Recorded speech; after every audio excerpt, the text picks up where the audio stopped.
Please give a rousing welcome for Lucy Huber, all the way from Ann Arbor. So this May, I decided I was going to propose to my boyfriend.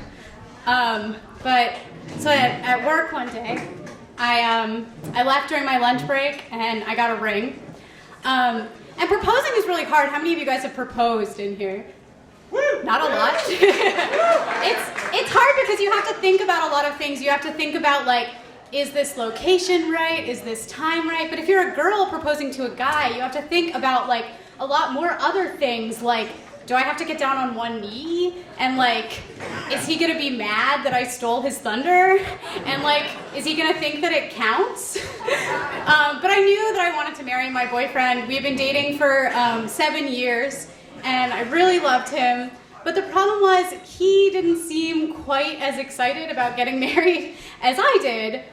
He kind of kept saying, like, yeah, someday. But, like, it kind of seemed like if I waited for his someday, we would be getting married in, like, an assisted living facility. It just didn't seem like it was going to happen, so I bought this ring, and I just couldn't think of a good way to do it, so I kept the ring in my purse.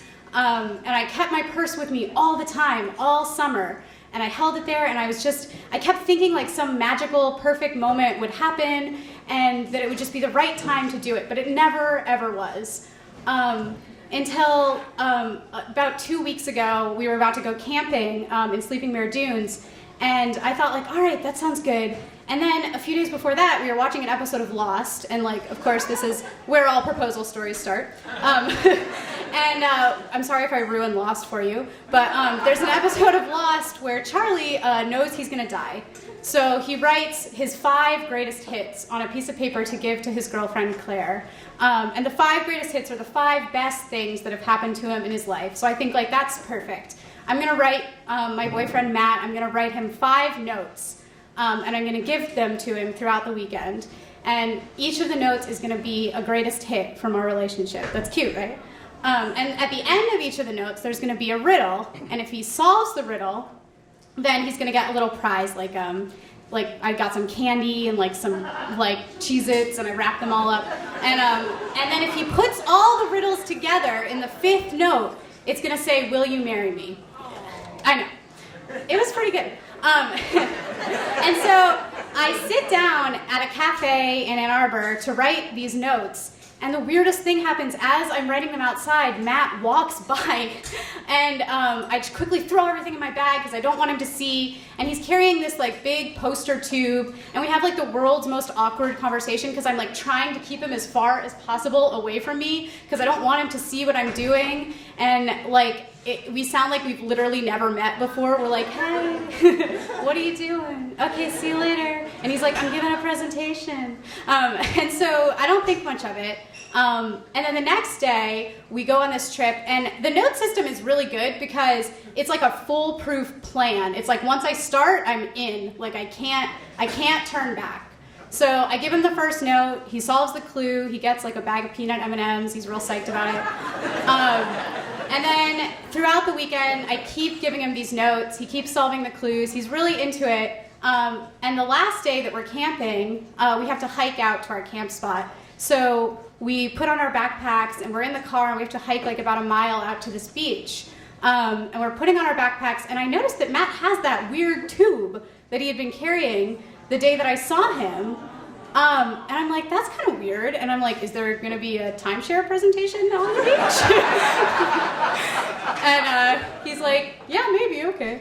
And so I don't think a lot of it. I kind of do, but I'm just kind of like, I'm not going to ask a lot of questions. So we hike out there, and Matt says, like, let's have dinner on the beach. And I'm like, oh, sure, this is perfect. Like, I'm going to give him the last note. I'm going to take the ring. So I stuff the ring in my pocket. And we hike out to the beach, and I'm kind of like hunching over so he doesn't see that there's like a bulge in my pocket.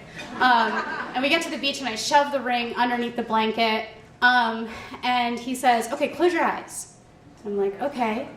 And when I open my eyes, he's laid out this whole picnic in front of us. And there's like brie and champagne and salmon. And I'm a little concerned because we have been camping for 2 days, so I'm not sure where this stuff came from. But I don't question it too much.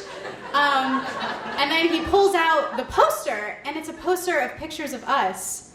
And he pulls out 2 Sharpies, and he says, okay, it's weird that you wanted me to read those memories, because I want us to write down our best memories on this poster.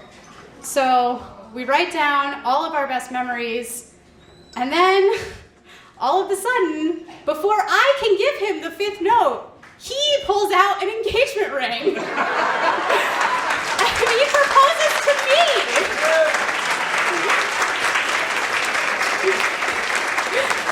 And before I say yes, I'm like, okay, well, you should probably read the last note.